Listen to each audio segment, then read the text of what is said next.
day everyone, my name is Rimar Villanes and for today, I will discuss about the fiscal policy from 1946 to present. Since na-construct ang Philippine government na tayo 5 ka-republic and 17 presidents.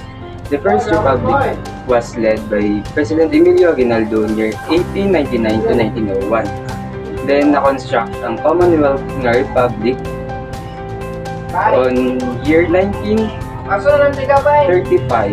1946. There is a Commonwealth Republic. It is led by President Manuel Quezon on year 1935 to 1944. President Jose Laurel on year 1943 to 1945. And President Sergio Osmeña Sr. on year 1944 to 1946. And the Third Republic was constructed in year 1946. It was led by President Manuel Rojas, President Elpidio Quirino, President Ramon Magsaysay Sr., President Carlos P. Garcia, President Diosdado P. Macapagal, and President Ferdinand Marcos. Then, in the fourth to the Fifth Republic, it was led by President Corazon Aquino, President Fidel Ramos, President Joseph Estrada, President Gloria Macapagal Arroyo, President Benigno Aquino, and President Duterte, and President Ferdinand Marcos Jr. Now, let's go back to our topic, the fiscal policy. When we say fiscal policy, what comes in your mind? Well, the fiscal policy is where the government adjusts its spending level and taxation rates to monitor and influence the nation's economy. Tayo two types of fiscal policy. Number one, the expansionary fiscal policy, and number two, the contractionary fiscal policy. When I say expansionary policy, it is where it boosts the economy, while the contractionary policy cuts the spending level of the government or it raises the taxes. Then, our topic was mainly focused on the fiscal policy on year 1946 to present. So that is from the Third Republic up until the Fifth Republic. The first president in the Third Republic was President Manuel Rojas. It is on year 1946. It states there that within the 1936, the economic situation was problematic. It faced low production level, decreasing job availability, and weak education system. Since this presidency was right after the post-war, diba? Or the post-World War II.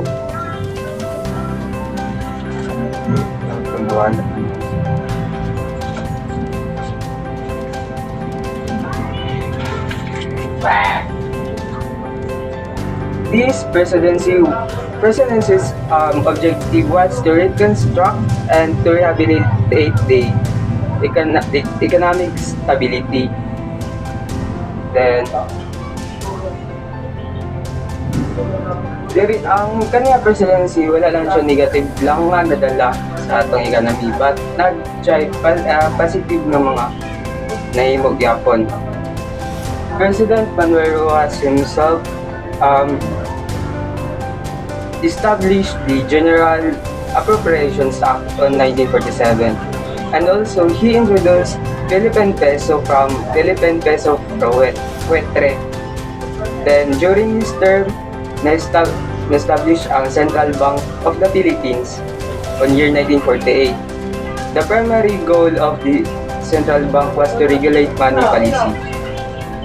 Then, pag naog ni President Manuel Rojas sa iyang term ni Police President Elpidio Quirino on year 1948. President Elpidio Quirino's presidency was mainly focused on import and exchange, and a new tax measure was established which increased the government revenue. The primary objectives of President Quirino was the economic stability, post-war reconstruction, social reform, and economic growth. During his term also, he proposed the Budget Act of 1949, which restricted the unauthorized expenditures. Kaya syempre, gikan pa sa post-war, wala pa kay kwarta ang government ato nga time. So, naningkamot sila nga, ang mga expenses, ang mga kwarta nga ipagawa sa government is mapuslan sa mga Filipinos. Then, the taxation, there is a changes in taxation, which is the increased tax on luxury goods. But na-negative nga nahitabo diri sa term ni President Elpidio Quirino. It is the economic inequality.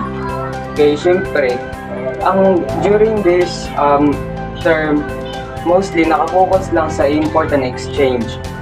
Puros lang pasulod og mga products diri, pasulod import gikan sa gawas. Then dili siya mo equal sa number of products na itong i-export abroad.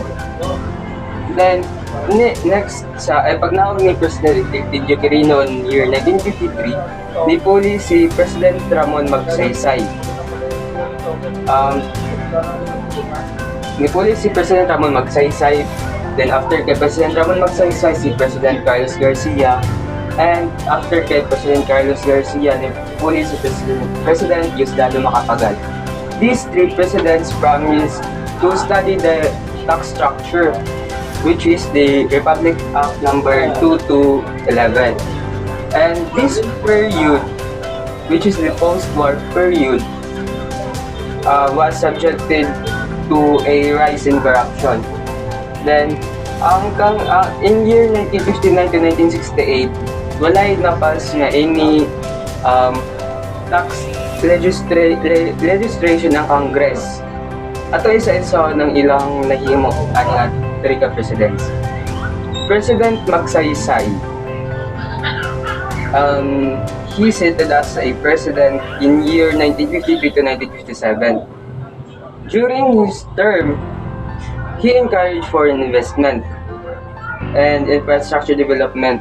Then direpod sa iyang term nagsugod ang Agricultural Tenancy Act of 1954. Whereas nakatong the landlords will look for tenants to work for his land. Tapos nada yung sharing of kanang goods nga makuha diya nga land between sa tenants and the landlords. Then, under kay President Carlos Garcia,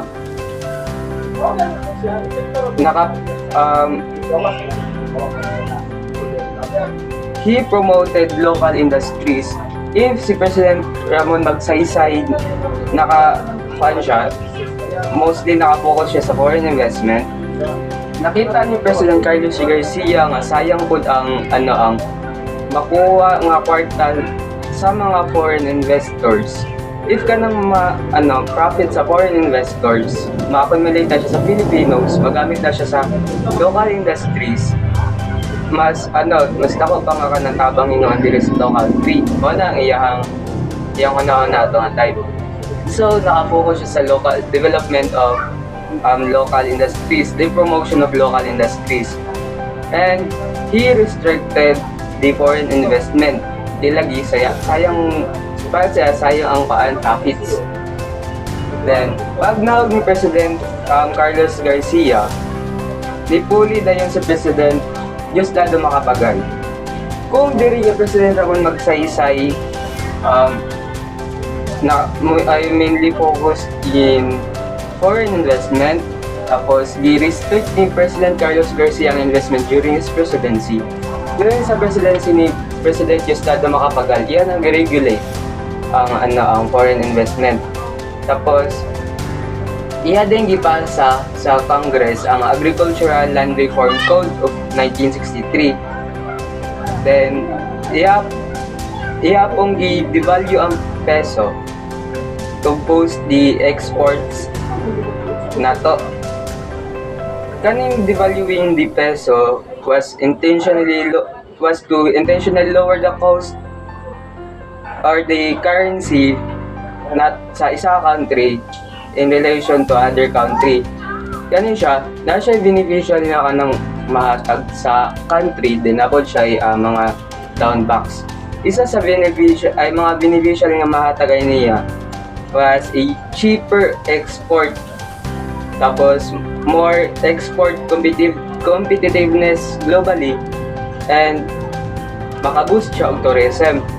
Kaya syempre, low na atong currency, so maka-attract siya mga tourist. Then, mag-increase po ng foreign investments. But naa siya mga downbacks. Kung low na ay ganang devalued na ang atong currency, so it means mas taas atong ibayad during mga export. So, makahatag siya higher import cost. Then, after sa presidency ni President Diosdado Macapagal, nipuli dahil si President Ferdinand Marcos, the authoritarian government, in year 1965 to 1986. Excuse me. The tax system in this presidency was heavily dependent on indirect taxes. The tax system remained unresponsive, yet the taxes grew with an average annual rate of 15%. Tapos, during sa presidency ni President Ferdinand Marcos, na ay rapid industrialization. Since ang iyang term was mostly focused on infrastructure projects, sa iyang pag-build of bridges, pag-build of roads, tapos pag-build of mga agricultural infrastructure such as the irrigation systems. Then, iya pong i-propose ang land reform nga or gitawag na Operation Land Transfer, which it redistributes the land to small farmers and landless. Ganun siya na introduce siya sa previous nga reporters. Whereas katong Masagana 99 Act nga ang mga land nga ginatamnan og rice or mga rice is ang tenant sa ato ginahatagan siya percentage ato nga yuta. Tapos mga ganito nga dagan og mga landlords nga mga maro, ilang gipang fired ang katong tenants kay di na dahil sila magtanom og humay. Dili sila nag sugar canes, coconuts para dili sila maigo atong Operation Land Transfer. Kay grabe man sila ka greedy, gusto nila nga maila lang ang yuta, dili na matagan og part ato nga yuta ang mga tenants or the small farmers. Nakuha ka ng benefits nga nakuha ang country during Ferdinand Marcos Sr. nga presidency. Although nagyapon siya mga negative na nahatag.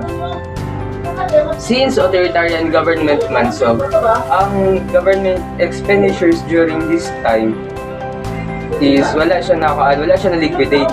Since nakafocus lang kay President Marcos ang power ato nga time, di ba? Walay makaukay kung unsa ang mga ang spending level sa government. And the external debt during this time was raised to $28.3 billion. So kato napaabot ang kwarta. Mao tong controversy sa corruption. Then next, after sa napanaog si President Ferdinand Marcos, di ba? Due to the end sa People Power Revolution. Since nagingon siya ato nga pag himo niya sa authoritarian government, nagingon siya nga pwede niya i-renew ang presidency unlimitedly. Kantod gusto niya, taman sa maabot siya 70. Kanya dili man makatarungan ng iyang gipanghimo sa ato ang country ato nga time. Tapos nanay corruption niya nahitabo. So nahitabo din to sa People Power Revolution. Right after the It's a People Power Revolution, pag naog ni President Ferdinand Marcos, nipuli dahil si President Corazon Aquino in year 1986. Whereas she was the first female president of the Philippines. Tapos one of the greatest president na po due to daghan siya na himo nga improvements diri sa atong country. From downbacks sa mga challenges na gihatag from the previous government, nakatawag dako kay ang debt niabot og 28 million. Tapos napay mga adjustments from authoritarian, tapos yang ibalik sa sa democratic. During her presidency, the 1986 tax reform program was introduced. Tapos napay reconstructing and restructuring the Bureau of Internal Revenue. Then, which is the Executive Order number 127. And the tax revenue rose from 10.7% to 15.4%. During her presidency also, it reduced the tariffs to promote the trade. Tapos, iyang i-restore ang democracy, she restabilized the economy, tapos gi-promote niya ang market-oriented reforms. Then, she encouraged foreign investments, small to itaas atong tax and revenue from 10.7 to 15.4. And she addressed corruptions. Then, after sa iyang term, pagnaon niya in year 1992, dipuli din si President Fidel Ramos. Isa sa gipropose si President Fidel Ramos was the tax reform program, and iya pong gipromote ang family planning. Since nakita ni President Fidel Ramos nga isa sa factor sa poverty was the population. Kay mostly sa mga mahihirap, mahino ng mga daganog anak. Makita mo gyapon nato na diba sa atong community nga kung kinsa ba tong tapos gyud, mao pay tinagdosina ang anak. So nauna na ni President Fidel Ramos nga kung ang ipromote ang family planning, siguro ma-reduce pud ang poverty. Then pagnaw ni President Fidel Ramos in year 1998, nipuli din si President Joseph Estrada. 1998 was too short to constitute any tax system changes. Since mubura kay ang time niya, kay gikat man siya ang iyang term due to corruption allegations. Dayon pag nahaog ni President Joseph Estrada in year 2001, nipuli din si President Gloria Macapagal-Arroyo.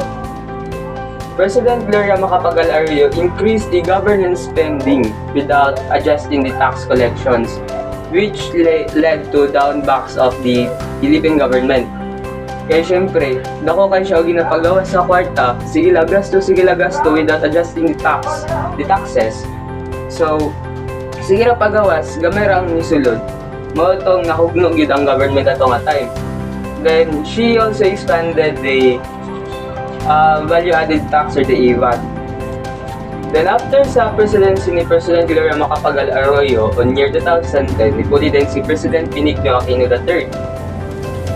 President Benigno Aquino III introduces the sin tax reform, or whereas i-increase niya ang taxation sa mga alcoholic beverages and cigarettes, mga tabako, inana.